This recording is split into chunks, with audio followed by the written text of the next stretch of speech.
Bienvenidos a esta serie titulada Los Adventistas, antes y después de los Adventistas. Hoy veremos, volverás.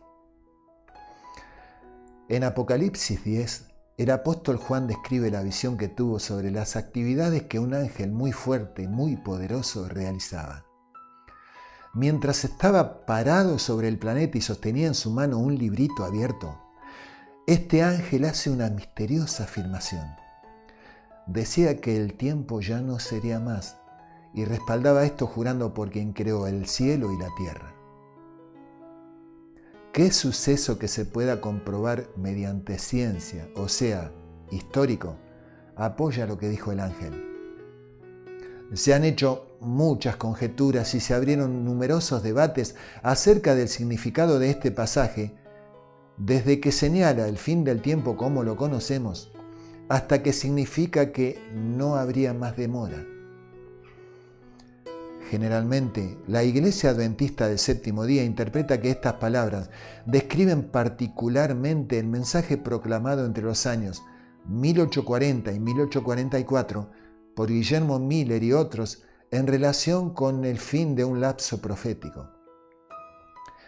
La Iglesia ha entendido que el tiempo es tiempo profético y que su fin significa la terminación de la profecía cronológica más larga de la Biblia, la de los 2300 días de Daniel 8:14. Después de esta profecía no habría otro mensaje fundado en un tiempo definido y exacto. No hay ningún otro período profético que se extienda más allá de 1844.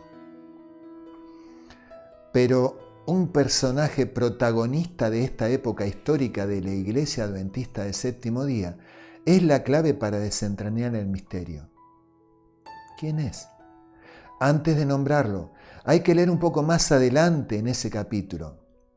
El ángel sigue diciendo que Dios cumplirá lo que anunció por medio de las profecías, y luego otra voz le pide a Juan que se coma el librito que traía el ángel. Algo que a Juan primero le produjo dulzura en su boca, pero después le produjo amargura en su vientre.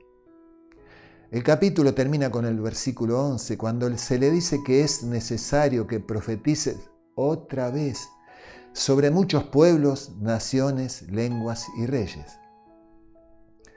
A Juan, al igual que a los representantes creyentes adventistas después del chasco, se les impone la tarea de proclamar un mensaje adicional, más amplio. Aún queda por hacer una gran obra. Deben salir a proclamar un mensaje. ¿Cuál mensaje? El del tercer ángel de Apocalipsis 14, del 9 al 12. Sabemos esto porque el contexto de ese pasaje lo indica, ya que la alerta contra la bestia no se podría haber predicado antes que la bestia, la imagen de la bestia y las marcas en la frente o en la mano que produce la bestia existan. Y siguiendo la lógica bíblica, esa imagen y esas marcas no podrían haber existido con la naturaleza con la que las describe Apocalipsis 14 antes del fin de la profecía de los 2300 días. A medida que los creyentes adventistas comprendían el pleno significado del mensaje del tercer ángel, se dieron cuenta más y más que era un mensaje para el mundo, que tenía que ser llevado a muchos pueblos, naciones, lenguas y reyes.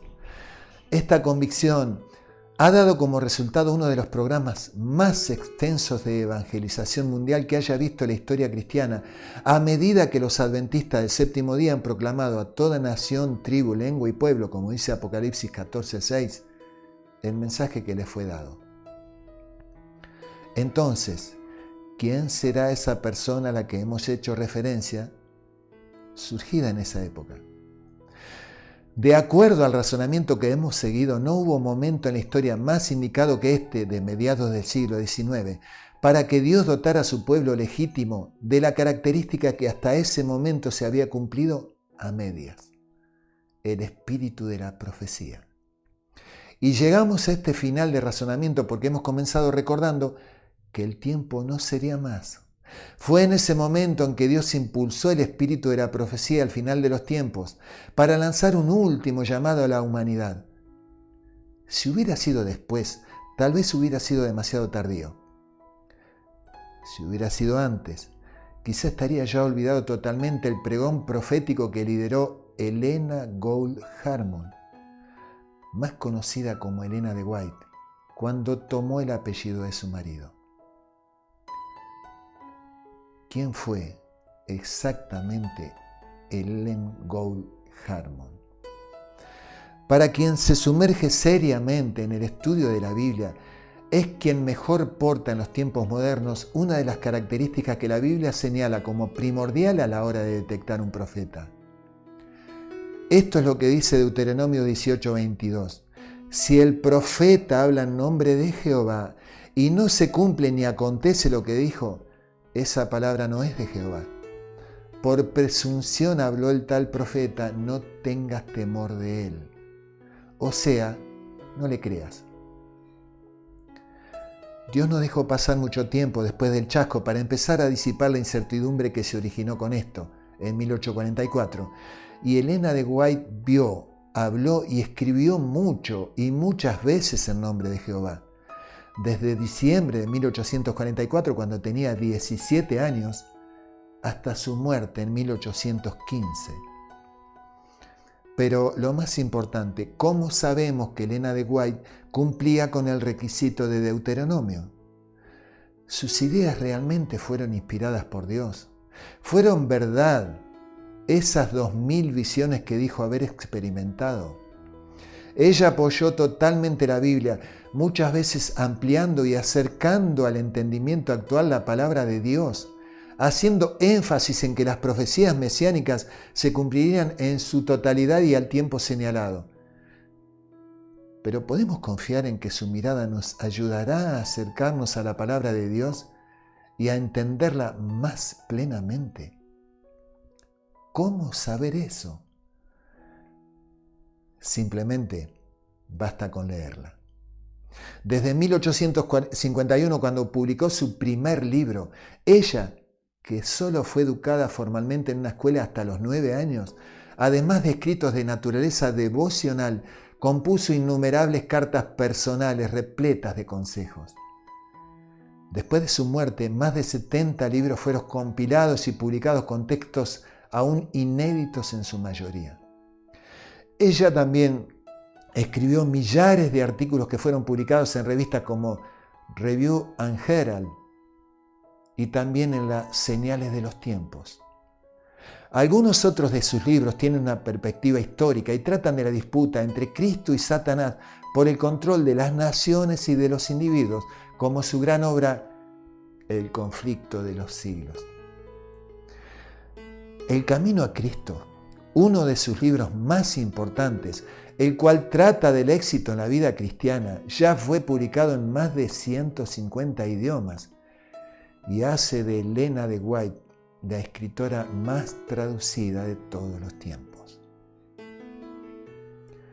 Obras que todavía arrojan luz sobre las áreas espiritual, mental, social y física de quien se detenga a examinarlas. Aunque ella nunca hizo ningún curso en el área de salud, los resultados de su ministerio se traducen en la cantidad de hospitales, clínicas y otras instituciones adventistas médicas presentes en todo el mundo. En su visión del 6 de junio de 1863, Helena de White recibió instrucciones sobre asuntos relacionados como la salud, acerca del uso de drogas, tabaco, té, café, alimentos de origen animal y la importancia de la actividad física, la luz solar, el aire puro y un régimen alimenticio equilibrado. Sus consejos sobre salud, basados en esta y otras visiones, han ayudado a los adventistas a desarrollar un estilo de vida que de promedio tiene cerca de 7 años más de longevidad que las personas en general. Durante 70 años presentó fielmente los mensajes que Dios le confió a su pueblo.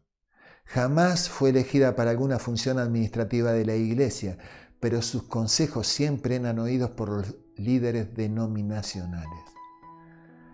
Sus mensajes pusieron en acción fuerzas que dieron como resultado el amplio sistema educacional adventista presente en todo el mundo, desde las guarderías hasta las universidades.